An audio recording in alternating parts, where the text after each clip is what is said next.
सर्वांचं अभिनंदन करतो, कारण हा विजय जो आहे फक्त सतीश माळगे, निलेश बनसोडे आणि शिवराम बुद्याळकर यांचा नाही, तर हा विजय जो झालेला आहे तो संपूर्ण आपल्या कोल्हापूर जिल्ह्यातील आंबेडकरी सर्वपक्ष संघटना आणि आंबेडकरी अनुयायांचा आहे।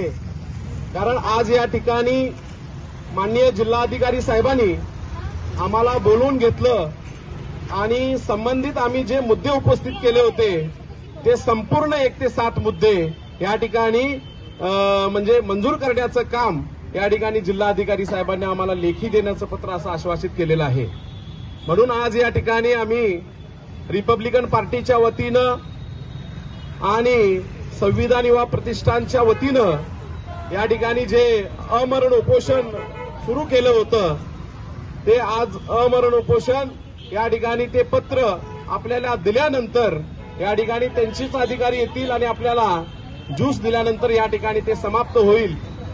पण खरोखर आजचा विजय जो आहे तो अविस्मरणीय आहे, कारण समाजासाठी लढत असताना ताण भूक सगळं हरलेला असतो आपण आणि समाजाच्या प्रत्येक प्रश्नावरती लक्ष घालून तिथं केंद्रित आपलं लक्ष असतं आणि त्या दृष्टीनंच आपण काम करत असतो।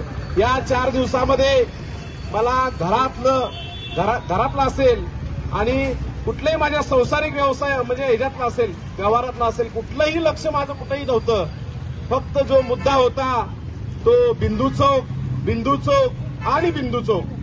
कारण बिंदू चौक हा असा ऐतिहासिक जो म्हणजे चौक आहे तो मला वाटतंय या कोल्हापूर जिल्ह्यातील इथल्या प्रशासकीय अधिकाऱ्यांना, प्रत्येक अधिकाऱ्यांना अभिमान वाटायला पाहिजे। का अभिमान वाटायला पाहिजे? कारण अशी देण छत्रपती शाहू महाराजांच्या नगरीमध्ये बाबासाहेब हयात असतानाचा हा पुतळा या ठिकाणी आहे आणि असं असताना या ठिकाणी इथल्या प्रशासकीय अधिकाऱ्यांनी त्याचं जतन जे आहे, त्याचं जे पावित्र्य आहे ते जतन केलं पाहिजे।